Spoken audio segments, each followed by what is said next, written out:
An invitation can be a flattering gift to receive. You think about invitations you receive throughout your lifetime, they can, depending on the invitation, be something that is flattering to you. I know I have been the recipient of those kinds of invitations. I have been invited to attend the Daytona 500 and to watch it from the Pierce Manufacturing Suite where the food just keeps coming. I have been invited to speak at a couple of NFL chapels. I was able to speak to the Kansas City Chiefs and the New York Jets. The Packers won both games, so you're welcome.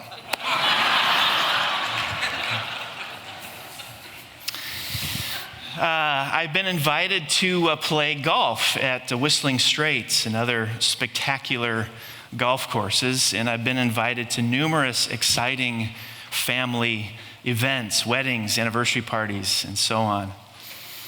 But of all the invitations that I have received throughout the years, none of them offer what Jesus' invitation to all of us in Matthew 11 offers. None of those offer what Jesus offers us in his invitation to us in Matthew 11. Let me read it. Matthew 11, starting in verse 28, Jesus says, "Come to me, all who labor and are heavy laden, and I will give you rest. Take my yoke upon you and learn from me, for I am gentle and lowly in heart, and you will find rest for your souls. For my yoke is easy, and my burden is light." These verses contain a theme in Scripture that our vision is based on. And that's the theme of rest. Captivating generations with the satisfying gospel of Jesus Christ is all about the theme of rest. And it's the heartbeat of Jesus' invitation to all of us in Matthew 11. This is the greatest invitation ever given. So we're going to look at it under three headings. We're going to look at who qualifies for it, what it entails, and how to obtain it. This rest that Jesus invites us to. Who qualifies for it? What it entails and how to obtain it. First, who qualifies for it? I don't think anyone would dispute the fact that we live in a time when most people are badly in need of rest. We have whole industries devoted to pandering to our need for it. And so we're invited to escape to many different places. Jamaica, Cancun, Hawaii. If you live in the Midwest, Wisconsin, apparently. No one would dispute the fact that these escapes are helpful. We do need rest. But sometimes after the escape, we discover we didn't do what we should have done while we were on the escape. And now that we're back at work, we're finding our need for rest still remains. Nor do churchgoers escape this problem of just plain getting worn out. Church life can be frenetic. I came across a poem that parodies Mary Had a Little Lamb. It says, "Mary had a little lamb, 'twas given her to keep. But then it joined the local church and died for lack of sleep."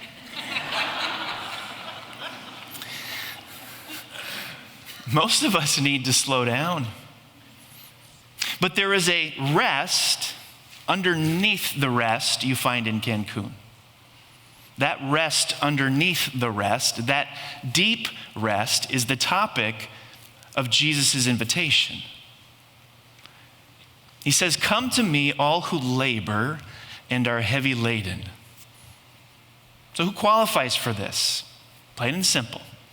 The invitation goes out to all who labor and are heavy laden. Well, now who is that? Who qualifies for this rest? Well, in the immediate context, it's really impossible not to think of the heavy burden the Pharisees placed on worshipers through their legalistic decrees. It was the religious system of that day, and Jesus repeatedly blames the Pharisees for making it much more difficult than it should be. Even people within the system, like one disenchanted rabbi back at that time, described it this way. He made up a little story about a neighbor woman, a widow. She had 2 daughters and a field and had to work the field in order to support her girls. And she went out and she began to plow the field, but then one representative of the law came along and said, "You have an ox hooked up with a donkey. That's illegal." And then she began to scatter seed in her field, but it wasn't pure seed because she was poor. And another law expert came and said, "You can only sow pure seed." So she couldn't sow the seed. Then by hook or crook, she finally got it sowed and began to harvest when another representative of the law came along and said, "Make sure on your small land that you leave the edges of the field unharvested for the poor." Then another came along while she was threshing the stalks of wheat and said, "Give me the eve of the offering, the first and second tithe." And then she said to herself, "I can't make any money being a farmer." So she sold her land and bought some sheep. And you guessed it, when the sheep produced, the firstborn went to the religious establishment. When she sheared the sheep, they wanted their cut of the fleece. And finally, the story ends with her in tears, giving up. Now, maybe that's a bit overdone, but it captures the gist. Within that system, people were just plain worn out. They were weary and heavy laden. And so Jesus invites them to come to him for something better. But notice in the context, there's nothing in Jesus' words that restrict our understanding of who is weary and burdened. Jesus is focused simply and plainly on the neediness of human beings. All human beings are burdened. And it seems Jesus is pointing out we are burdened because we are yoked to someone or something other than him. What sort of thing or person could we be yoked to that would cause us to be weary and burdened? There's a great scene in 1 Kings 18 that illustrates this. In one corner, you've got the prophet Elijah. In the other, you've got 450 prophets of Baal, a counterfeit god. Elijah has sacrificed a bull, put it on the altar, but told them not to light the fire. Instead, the 450 prophets of Baal call on Baal to start the fire. But no one answered. They did this from morning till noon. No answer. Elijah begins to taunt them. Shout louder. Maybe he's deep in thought or busy or traveling or sleeping or relieving himself. So they shout louder. And they began to slash themselves with swords and spears until the blood flowed. And they kept this up until evening, but no response. The author of this book is deliberately setting up a contrast between the frenetic activity of the Baal prophets and Elijah. The prophets of Baal graphically show us what it looks like to be weary and heavy laden. They show us how we become weary and heavy laden by serving a counterfeit god. You see, counterfeit gods require strenuous dancing to please them. More activity, get louder, get livelier, work harder. A counterfeit god requires a frenetic pace, strenuous dancing. So in order to get into that right school, you've got to strenuously dance. In order to get the right job, you've got to strenuously dance. In order to get the right amount of money, you've got to strenuously dance. In order to be beautiful, use Zumba strenuously. You strenuously dance for your circle of friends so they'll like you, they'll accept you. Counterfeit gods require strenuous dancing to please them, and it just wears us out. But counterfeit gods don't stop there. They push you toward destruction. Counterfeit gods possess an insatiable appetite. They keep pushing for more. In their service of the idol Baal, how did that look? They literally slashed themselves. Our slashing is more metaphorical. When career is our God, we slash our time with our kids or our spouse, or we slash our bodies by overworking and not getting enough rest. To obtain that perfect figure, we slash our bodies through crash diets or obsessive workouts. When politics is our God, we slash people on the other side of the aisle. Online political punditry is one big slash fest. In fact, we slash anyone who doesn't value our counterfeit God as much as we do. In Jesus' words in Matthew 11, he doesn't say we're not already yoked to something. He seems to imply we are. We're already yoked to something. We're all strenuously dancing for someone or something. We're slashing ourselves for that someone or something, and the result is weariness. Can you relate? What is that in your life? You know, the steroids scandals in baseball a few years ago, I think are a picture of this. You know, you've got these players who are working hard to play not just well, but whatever better than well is. I don't know, All-Stars or Hall of Fame, whatever. And so they dose themselves with steroids, and it may work for a while, at least while they're in the limelight, but follow their stories. They're hard to find after all of this. Their bodies are broken down. Their reputations ruined.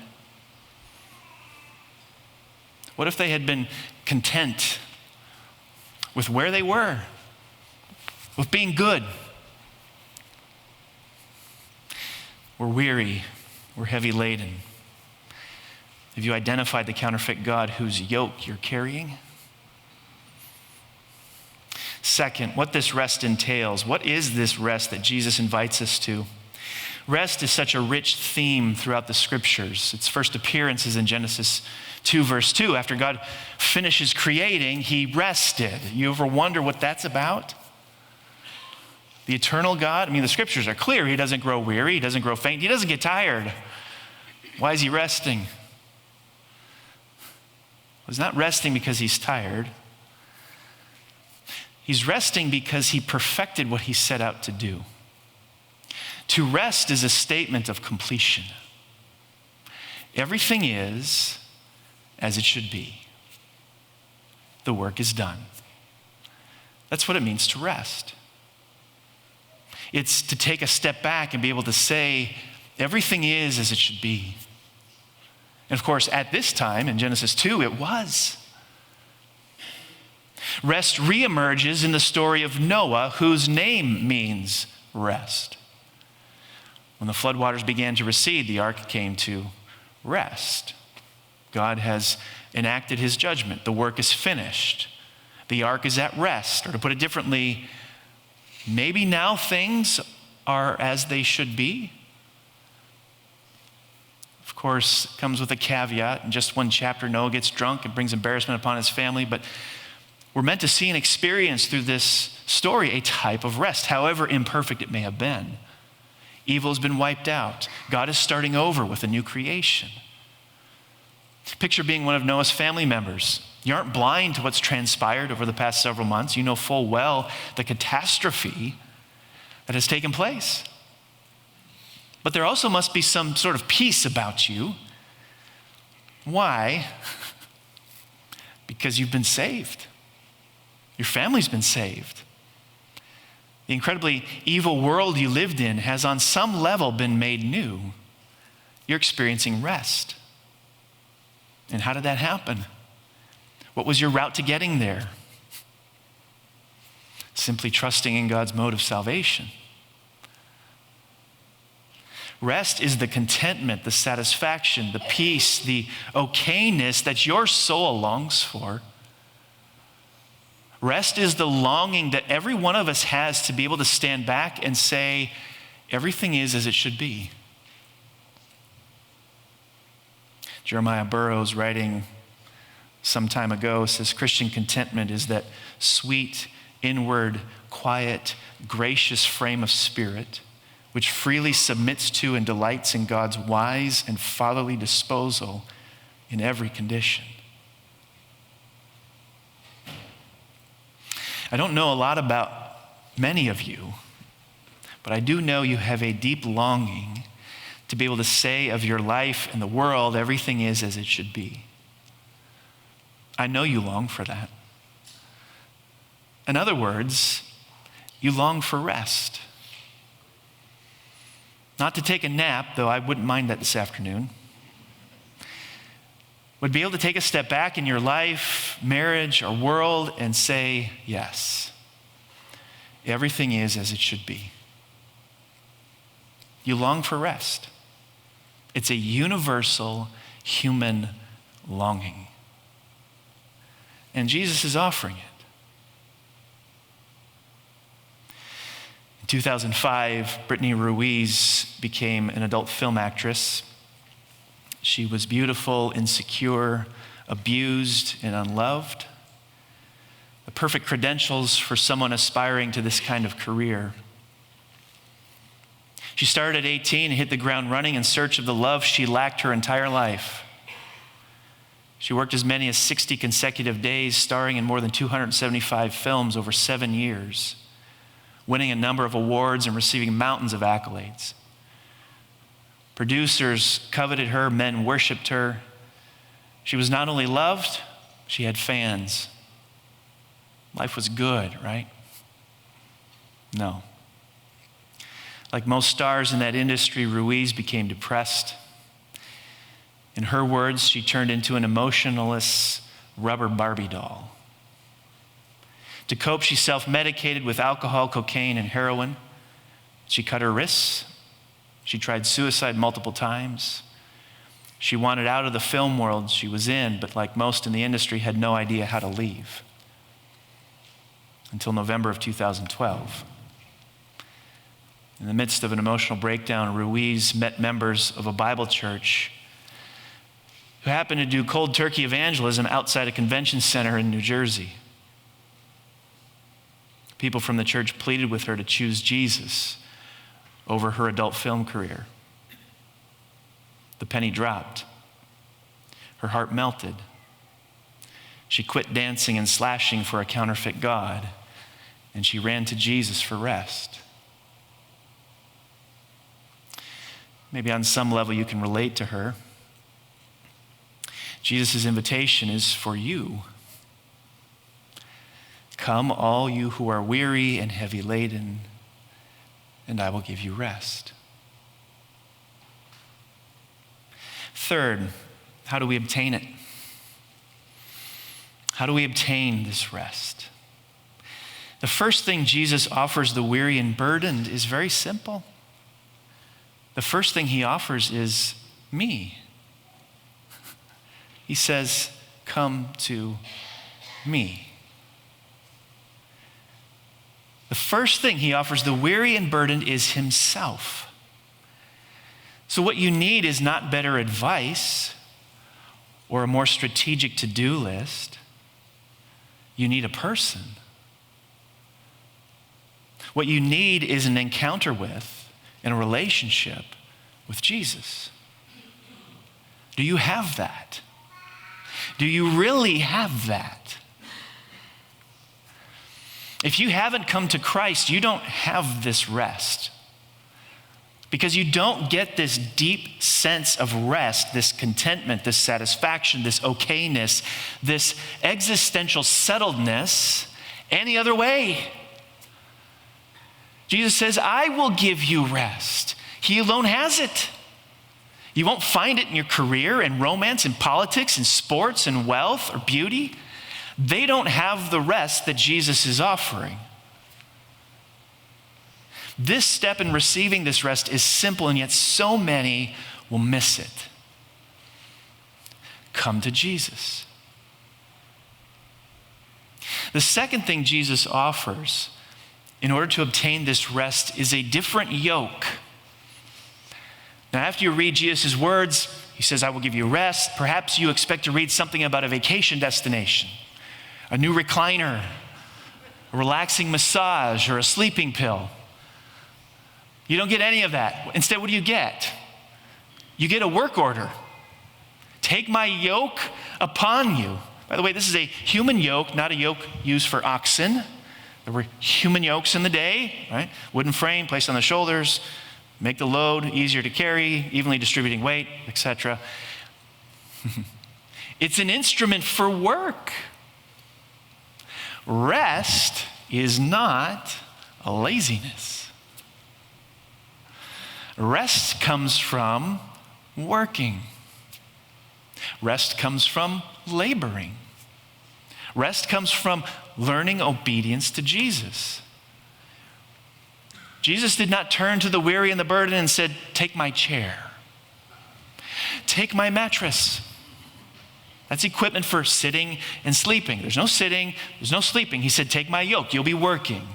You'll be walking. You'll be moving forward. You'll be carrying what I tell you to carry. Even your own cross. Life might be uncomfortable. It might be hard. It might be trying. But irony of ironies, walk my way, Jesus says, and you'll find rest. If you come to me, you'll find rest. The rest that comes with forgiveness, that comes with purposeful living, the rest that comes from working for me. In other words, Jesus is trying to get us to live in line with our telos. To live in line with our telos. This is something that Paul wrote about. What is a telos? Well, very simple. How do you know if a watch is a good watch? Alistair McIntyre was talking about this. Very good. Before you can discern whether or not a watch is good, you have to know what a watch is made for, what its purpose is, what its function is. Only if you know what something is made for can you know whether or not it's good. If you think a watch was made for pounding nails into wood, and you use it that way, you'll conclude this is a terrible watch.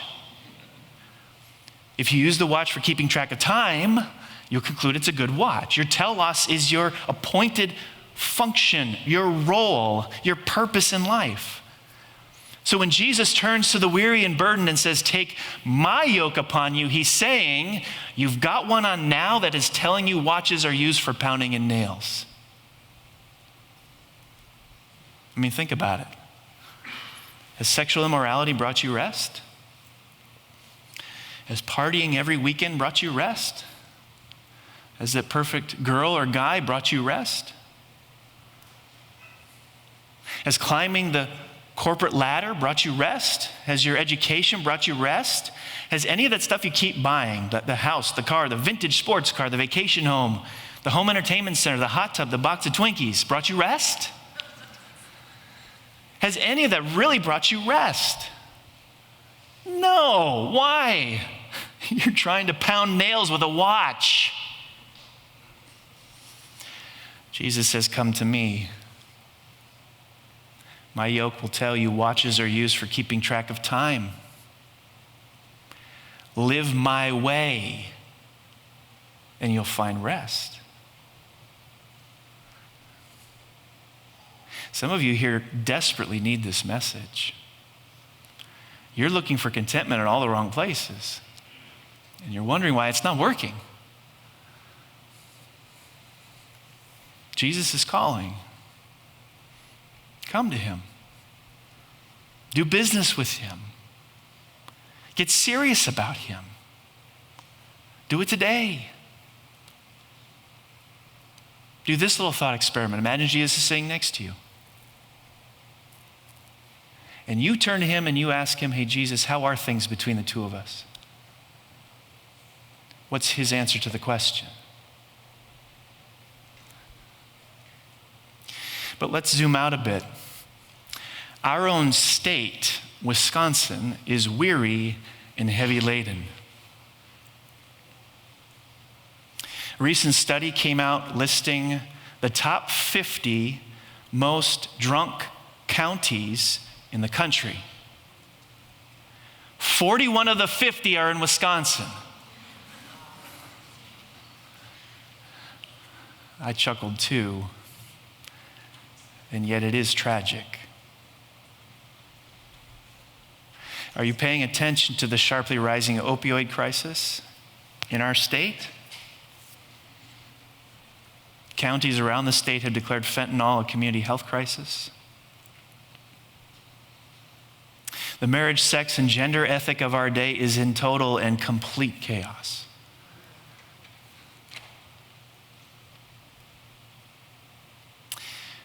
They're looking for rest in all the wrong places. Our vision of rest, of captivating generations with the satisfying gospel of Jesus Christ so they don't have to go to alcohol or drugs or sex to find what they're looking for, isn't something to be realized within these walls only, but our community as well. Give this invitation to your neighbors, your friends, your coworkers. It's on the tip of your tongue. Go tell them. This vision is also the reason we're committed to seeing Jesus-obsessed churches multiply. This vision is behind Lakeside Alliance Church. We're 1 year away from birthing this church. And we're going to ramp up things as we speed up this adventure to the fall of 2023. One of the ways we're doing that is something we're calling 40 Days of Prayer for Lakeside. We want to share with you needs that you can pray for and ways that you can grow in your own personal prayer life. And to that end, we have created teaching videos on prayer that will be sent out digitally. We're offering a great resource called Praying the Bible. We've created prayer guides with themes for each week and prayer prompts for each of the 40 days of this journey. But we also want to pray together. So we've got a couple of events that we've planned.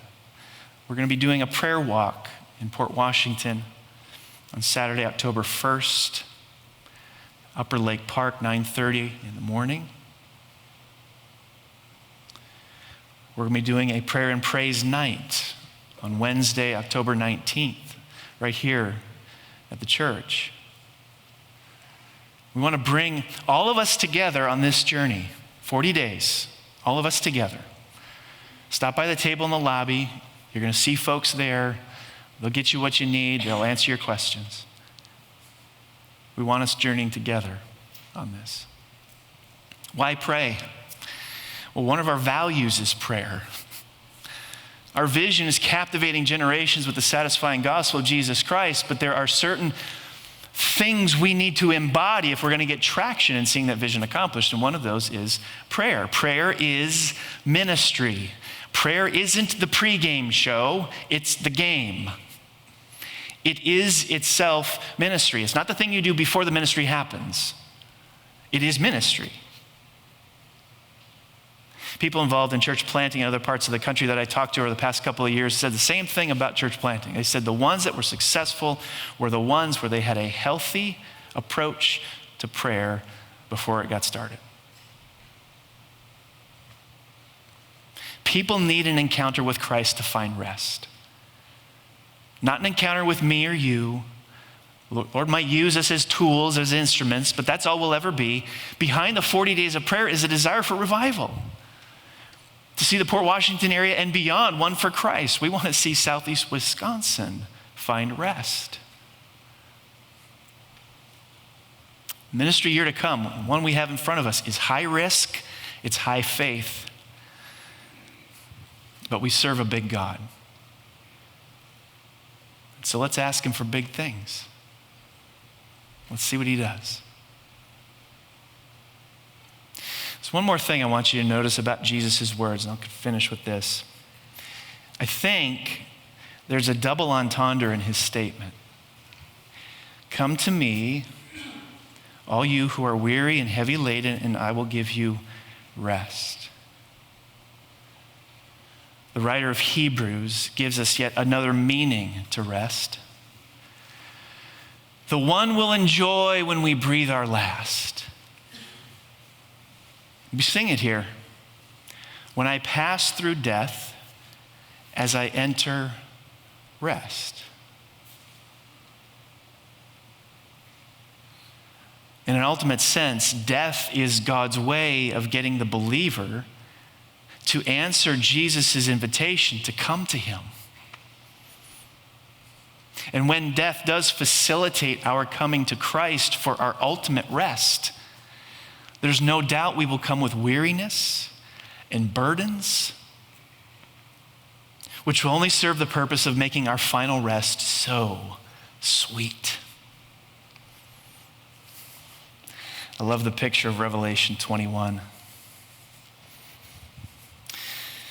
It says that God will wipe every tear from your eyes.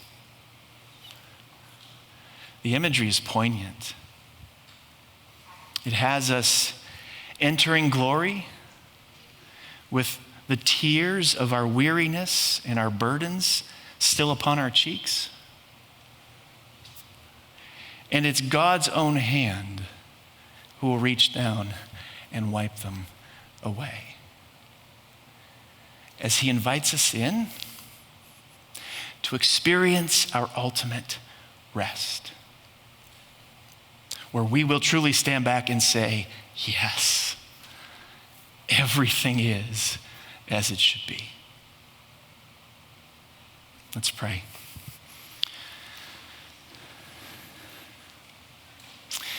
Lord, I pray for those here who are in need of hope. They need this reminder that one day, you, God, will wipe every tear from our faces.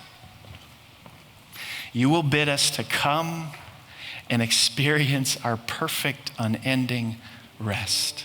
Oh, Lord, give us hope. But we also recognize, God, that there are so many in our world, in our country, in our state, in our local communities who don't have this rest, who are looking in all the wrong places to find it. Oh God, I pray that you would give them this invitation. Maybe it's through your people. May we be your mouthpiece to invite people to come to your Son Jesus and find the rest that their souls long for. Lord, I pray for those here who may be stuck in this cycle of trying to find contentment in created things rather than the Creator. Oh Lord, would you call to them? Would you place it on their hearts and their minds that what they're looking for is found in only one place, in only one person? God, I pray that you would give them the strength to answer the invitation that Jesus gives us. Come to me, all you who are weary and heavy laden, and I will give you rest. We ask this through the powerful and strong name of Jesus. Amen.